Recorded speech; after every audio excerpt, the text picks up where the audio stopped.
Bismillahirrahmanirrahim. Assalamualaikum warahmatullahi wabarakatuh.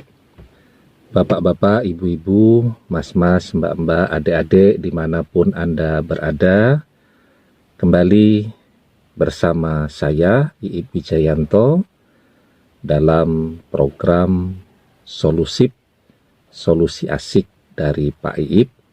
Selama beberapa waktu ke depan kita akan bersama-sama mengupas berbagai topik serba-serbi kehidupan ya, problematika di dalam rumah tangga, pekerjaan, waris, dan seterusnya. Dan tentu juga tidak lupa persoalan cinta ya. Baik, nanti kalau ada pertanyaan seperti biasanya bisa dikirimkan ke nomor WA kita ya. Saya langsung ke pertanyaan saja ya, biar waktunya lebih efektif. Assalamualaikum warahmatullahi wabarakatuh. Ustadz, saya sudah punya calon suami, tapi orang tua belum mengizinkan saya menikah karena kakak belum menikah. Sementara usia saya sudah 27 tahun. Apa yang harus saya lakukan? Ya, jadi memang jodoh itu kan semua orang punya waktunya masing-masing ya. Belum tentu kakak yang lebih tua bertemu dengan jodohnya lebih cepat daripada adik-adiknya yang masih muda-muda. Repotnya jika kemudian sistem yang feodal seperti ini terus dipertahankan ya, sementara zaman kan memang berbeda dengan zaman dulu. Kalau 50 tahun yang lalu belum ada sekolah semasif sekarang ya. Kalau sudah lulus SD, berada di rumah, maka mekanisme pernikahan memang mayoritas diatur melalui sistem perjodohan ya. Lah kalau sekarang semua orang berada di bangku kuliah, mereka sudah berusia cukup untuk bisa menikah, saling mengenal, saling jatuh cinta, ya bisa saja yang memang punya performa menarik, lakunya lebih cepat daripada saudaranya mungkin yang lebih kolot, yang lebih kaku, yang pendiam, ya, yang kuper, dan seterusnya tadi. Nah, maka memang orang tua sudah tidak zamannya lagi sekarang ya, mengatur waktu pernikahan anaknya berdasarkan urut kacang seperti ini. Sudah tidak boleh ya. Artinya sejauh memang anak-anak tadi usianya sudah memadai ya, kemudian mereka juga sudah belajar untuk menjadi orang-orang yang mandiri, punya income. Setelah itu yang pasti sudah punya calon ya. Pernikahan itu dalam Islam diperintahkan untuk disegerakan. Kenapa demikian? Ya tadi kalau kemudian yang bersangkutan sudah punya calon suami, kemudian dilarang-larang, dicegah-cegah terus untuk belum menikah dulu atau jangan menikah dulu karena faktor ada kakak yang belum menikah, maka sangat mungkin terbuka pintu-pintu perzinahan di sana. Ya, nah itu harus dipahami betul.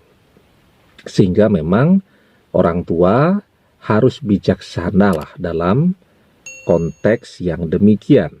Sehingga memang anak-anak yang sulung ya, mbarep itu, adiknya saja sudah usianya 27 tahun.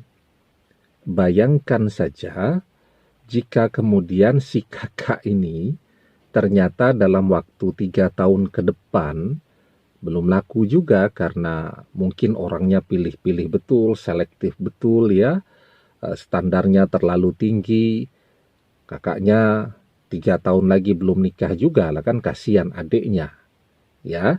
Nah, oleh karena itu saya pikir faktor ini harus dijelaskan kepada orang tua, khususnya orang tua yang cara berpikirnya masih sangat feodal, kolot, dan konservatif tadi ya. Jadi, kalau kemudian kakak tadi tidak juga berusaha untuk mengubah nasibnya, tidak ada upaya-upaya untuk menemukan jodoh, tidak ada eh, respon ketika diperkenalkan dengan calon-calon yang disodorkan oleh orang tua, ya tentu kapan adik-adiknya mau nikah jika demikian, ya. Jadi cara berpikir bahwa ketika adiknya menikah duluan, itu nanti anak yang sulung tadi bisa jadi tidak laku-laku dan tidak akan pernah menikah, itu adalah mitos yang harus diluruskan ya. Kita bisa lihat kok banyak disalib adiknya, kemudian kakaknya menikah juga aman dan baik-baik saja. Ya, begitu mungkin yang bisa saya sampaikan ya. Yang kedua, ya. Assalamualaikum warahmatullahi wabarakatuh. Ustadz, saya mencintai seorang wanita, sudah berkeluarga. Wah, ini repot ini ya. Katanya ia sedang berproses cerai dengan suaminya, tapi saya tunggu-tunggu 1 tahun tidak ada perkembangan apapun. Saya khawatir disebut pebinor. Apa yang harus saya lakukan ya? Ya, namanya mencintai ya, saya tidak tahu relasinya, komitmennya disebut apa kemudian, tetapi kalau sudah mencintai itu belum terjadi ijab kabul atau akad nikah, ya lazimnya di masyarakat kita disebut sebagai pacaran ya. Pacaran dengan istri orang, apapun itu namanya pebinor, perusak rumah tangga orang ya. Apalagi sudah jalan selama 1 tahun. Memberikan target kan, menunggu target kapan dia bercerai.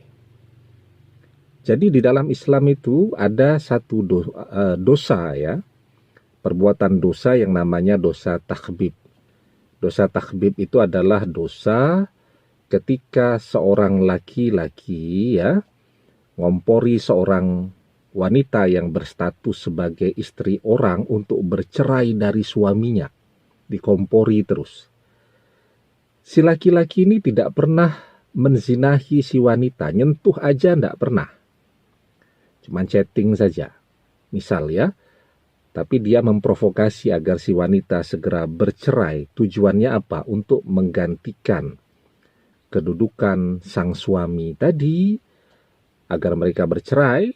Nah, maka ini namanya dosa takhbib. Dosa takhbib itu bahkan ketika si laki-laki yang pebinor ini jadi imam sholat, itu imamahnya ditolak. Tidak sah dia menjadi imam sholat. Ya, saking besarnya dosa bagi orang yang merebut istri orang lain. Ya, nah jadi memang saran saya ya kalau mereka memang lagi ada masalah, mereka mau bercerai, ya bercerai saja. Secara alamiah, kalau mau masuk ya setelah perceraian itu terjadi begitu ya. Tetapi jangan kemudian ketika mereka sedang konflik kita masuk dan menyebabkan terjadinya perceraian tadi. Apalagi mereka tidak ada masalah, mereka baik-baik saja. Cuman karena faktor istrinya ini mudah jatuh cinta, mudah tertarik dengan cowok yang ganteng begitu. Kemudian masuk dari tidak ada masalah, jadi banyak masalah, jadi berantem terus, jadi bertengkar terus, akhirnya mereka bercerai. Itu dosa takhbib, dosa yang sangat besar, bahkan kemudian ketika dia menjadi imam sholat, itu jamaahnya tidak sah semua sholatnya. Gara-gara si imam ini tadi menjadi perusak atau provokator di dalam rumah tangga orang lain, walaupun dia tidak pernah menyentuh si wanita. Ya, jadi itu saya pikir ya, jadi memang jatuh cinta itu memang bisa terjadi kepada siapa saja. Tetapi yang paling penting, kita jangan sampai menempatkan diri untuk merusak mahligai rumah tangga orang lain. Ya kalau mereka sudah bercerai, sudah berstatus sebagai janda, ya enggak apa-apa untuk dinikahi. Tetapi misal ketika ada seorang wanita pun datang meminta advice ya, meminta nasihat ya ketika mereka sedang bermasalah dalam rumah tangganya, ya sebagai teman, sebagai sahabat seharusnya yang dilakukan justru mendorong mereka untuk bisa rukun dan rujuk kembali.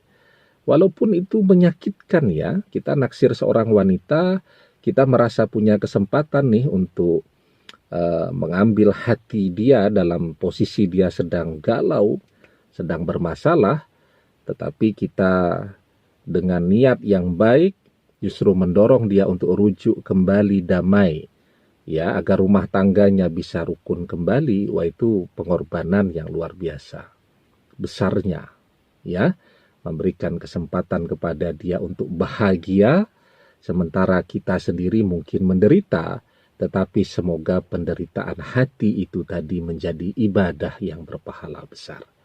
Menahan diri untuk tidak merusak rumah tangga orang yang kita kenal tadi. Ya, begitu mungkin yang bisa saya jawab. Semoga bermanfaat. Dan jangan lupa subscribe channel Iip Wijayanto. Terima kasih. Wallahu a'lam bishawab. Billahi taufik wal hidayah. Assalamualaikum warahmatullahi wabarakatuh.